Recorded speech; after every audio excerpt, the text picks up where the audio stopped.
लाहौर, रावलपिंडी और इस्लामाबाद के मुख्तलिफ इलाकों में बारिश जल थल एक हो गया। लाहौर के लक्ष्मी चौक में सबसे ज्यादा 95 मिलीमीटर बारिश रिकॉर्ड। कराची के मुख्तलिफ इलाकों में बूंदाबांदी। KP कश्मीर और गिलगित बल्तिस्तान में बारिश मुतवक्किल।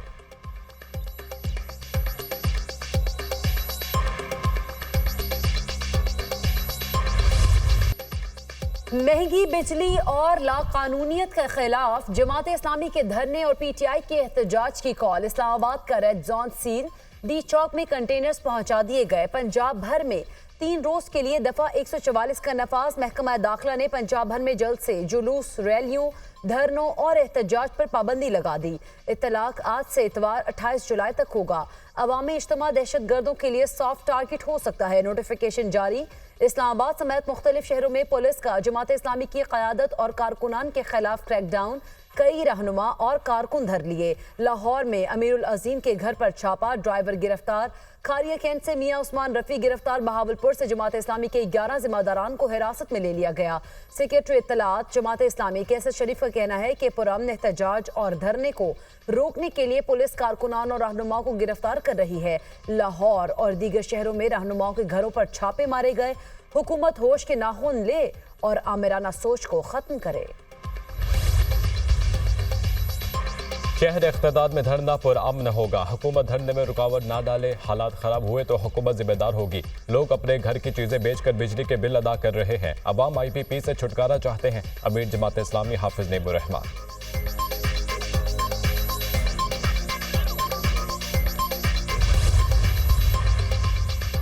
बानी PTI और पार्टी ने GHQ पर एहतजाज की कॉल का फैसला किया। PTI रहनुमा सलमान अकरम राजा की असद कैसर और फवाद चौधरी के बयान की तरदीद। कहा, जमान पार्क और जुडिशल कॉम्प्लेक्स वाकयात के बाद पार्टी में मुशावरत के बाद फैसला किया गया। अगर ऐसा दोबारा होता है तो एहतजाज वहीं होगा जहां होना चाहिए। पार्टी की इस मुशावरत में बानी PTI भी शामिल थे। बानी PTI की गिरफ्तारी के मामले पर पार्टी की सतह पर बात हुई थी कि सिविल नौयत के मामलात हैं तो पुलिस को गिरफ्तारी करनी चाहिए।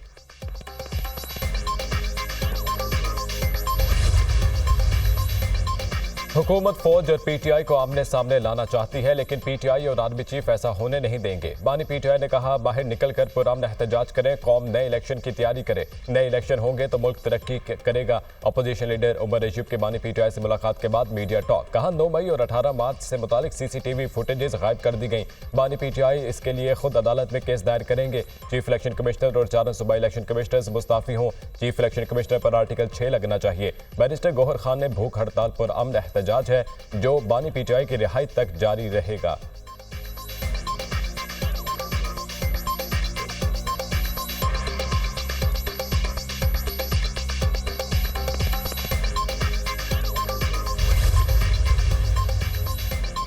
बानी PTI के आर्मी चीफ के नाम पैगाम पर हुकूमती रद्द अमल सामने आ गया। मुशीर वज़ीर आज़म राना सनाउल्लाह ने कहा कि फौज और रियासत के खिलाफ इनका प्रोपेगेंडा ढका छुपा नहीं है। इस तरह के बयान से ये चीजें भुलाई नहीं जा सकती।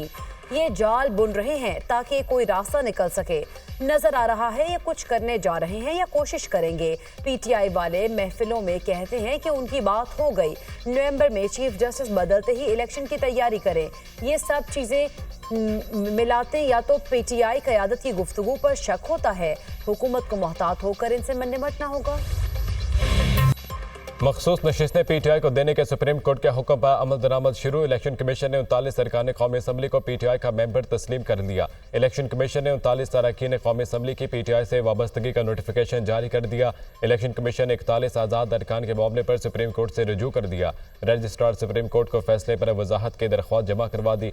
दरख्वास्त में कहा कि 41 आज़ाद अरकान ने पार्टी वाबस्तगी के दस्तावेजात जमा करा दिए हैं। अरकान ने लिखा कि वाबस्तगी तहरीक इंसाफ कन्फर्म करेगी। इलेक्शन कमीशन रिकॉर्ड में PTI का कोई पार्टी स्ट्रक्चर नहीं है। Barrister Gohar election commission record में पार्टी चेयरमैन नहीं है। बुनियादी ढांचे की अदम मौजूदगी में आजाद अरकान की पार्टी वाबस्तगी कौन कंफर्म करेगा? सुप्रीम कोर्ट इस मामले पर रहनुमाई करे।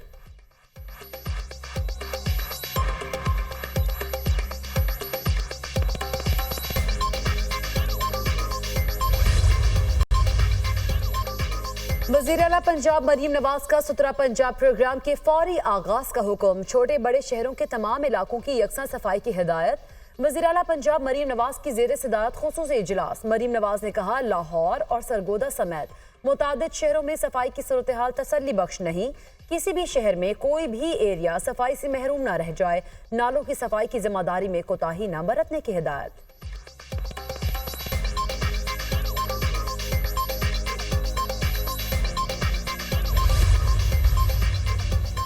कैमिला हैरिस ने डोनाल्ड ट्रंप का मुबाहिसे का चैलेंज कबूल कर लिया। कहती हैं कि डोनाल्ड ट्रंप के साथ मुबाहिसे के लिए तैयार हूं। इंतखाबात में शिकस्त देने से पहले ट्रंप को मुबाहिसे में भी हराना चाहती हूं। साबिक अमेरिकी सदर डोनाल्ड ट्रंप ने गुज़िश्ता रोज मुबाहिसे का चैलेंज किया था। आज अपनी बात से मुकर गए। अमेरिकी निजी चैनल ने डोनाल्ड ट्रंप और कैमिला हैरिस को 17 सितंबर को मुबाहिसे की तजवीज़ दे दी। सदारती इंतखाबात पर अमेरिकी सर्वे भी आने लगे। सर्वे में डोनाल्ड ट्रंप को कैमिला हैरिस पर मामूली बढ़तरी हासिल। कैमिला हैरिस का गजा में होने वाली अमवात पर शदीद तहफ़्फ़ुज़ात का इज़हार। गजा जंगबंदी मुआहिदा करने का वक्त आ गया। गजा की सूरत हाल पर खामोश नहीं रहेंगे। कैमिला हैरिस की इस्राईली वज़ीर आज़म नेतन्याहू से मुलाकात में बातचीत।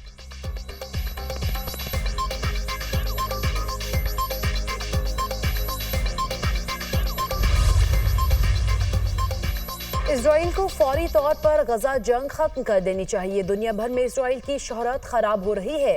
इजराइल को अपने अवामी ताल्लुकात को बेहतर तरीके से मुनज़्ज़म करना होगा। साबिक अमरीकी सदर डोनाल्ड ट्रंप का इंटरव्यू। यरगमालियों की रिहाई का भी मुतालबा। ट्रंप के इजरायली वज़ीर आज़म नेतन्याहू से फ्लोरिडा में मुलाकात शेड्यूल है।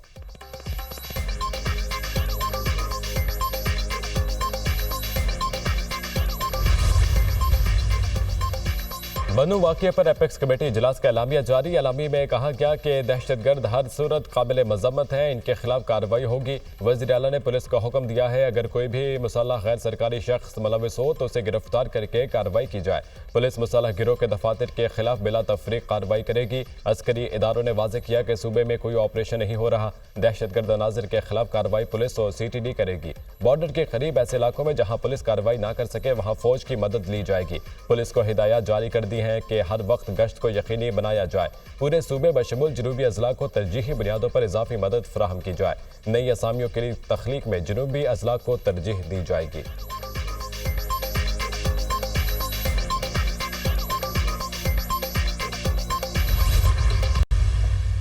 हुकूमत ने एक कारखाना पावर प्लांट लगाया, खुद लगाया और जाम शोरों में लगाया और कोयले का लगाया। उसकी जो वैल्यू है 1 रुपये है। उसी वक्त यहाँ पे एक इदारा लगा जिसकी 2 रुपये है। आपके सामने एविडेंस है। हमारी हुकूमत को इस वक्त फॉरेंसिक ऑडिट के लिए जो है वो एक दुनिया की बेहतरीन फर्म, उसका हम फेडरेशन ऑफ पाकिस्तान चैम्बर उसका पूरा खर्च देने को तैयार है और फॉरेंसिक ऑडिट कराने कि क्या ये वैल्यू ऑफ जो लगे हैं पावर प्लांट्स, क्या इसकी वैल्यू ठीक है, क्या उसमें जो इक्विटी वो बता रहे हैं कि हमारी इक्विटी है जिस पे रिटर्न है, जिस पे उससे प्रॉफिट लेना है 17, क्या उसमें इक्विटी लगी भी है कि नहीं। IPPs का हल निकालना पाकिस्तान की सालमियत के लिए जरूरी है। ये 24 करोड़ अवाम का मसला है। हमने 2018 में भी ये मामला उठाया था। अगर 2018 में इनका ऑडिट हो जाता तो मामलात यहाँ तक ना पहुँचते। हुकूमत जवाब पेश ना करे, ये मुआहदे ईमानदारी से नहीं हुए। सब कुछ सामने है। फ्रांसिक ऑडिट होना चाहिए। हुकूमत को फ्रांसिक ऑडिट के लिए हम सारा खर्चा देने के लिए तैयार हैं। साबिक निगरान वफाकी वजीर गोहर एजाज की दुनिया कामरान खान के साथ प्रोग्राम में गुफ्तगू। कहा हुकूमत अपने 52% प्लान से कैपेसिटी पेमेंट खत्म करे। अगर हुकूमत संजीदा है तो हुकूमती प्लान से सुबह ही रिलीफ दे सकती है।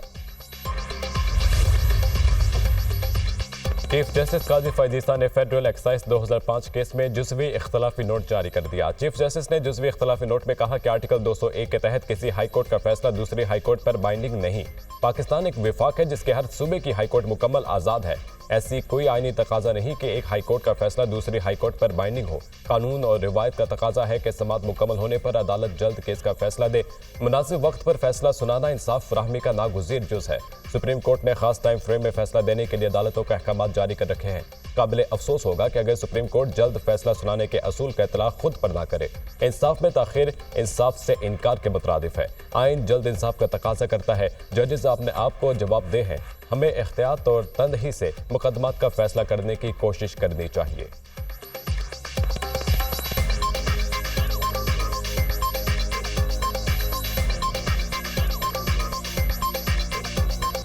गजा में निहत्ते फ़लस्तीनियों पर इसराइली फ़ौज के वहशियाना ज़मीनी और फ़िज़ाई हमले। 24 घंटों के दौरान मज़ीद 55 फ़लस्तीनी शहीद और 110 ज़ख्मी। शेख रिजवान पर शेलिंग से ख़वातीन और बच्चों समेत 4 फ़लस्तीनी शहीद हो गए। जबालिया पनाह गुज़ीन कैंप पर इसराइली फोर्सेस की बमबारी में 5 फ़लस्तीनी शहीद और मुतअद्दिद ज़ख्मी। शुहदा की मजमूई तादाद 39,175 हो गई। 90,403 फ़लस्तीनी ज़ख्मी हैं।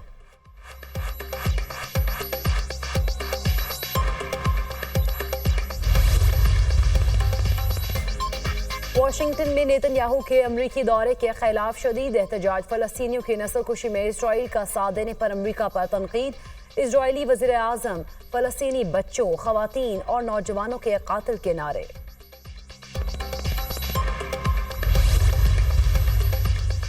समुद्री तूफान गेमी चीन से टकरा गया। हुकाम के सैलाब की वार्निंग जारी। लाखों अफराद को निखला का हुक्म। समुद्री तूफान गेमी चीन से टकराने वाला तीसरा ताकतवर तूफान है। फुजियान सूबे में 227 किलोमीटर फी घंटे की रफ्तार से हवाएं। गुज़िश्ता साल बीजिंग समेत मुख्तलिफ इलाकों में डोक्फोस्टी तूफान से $30 बिलियन का नुकसान हुआ था।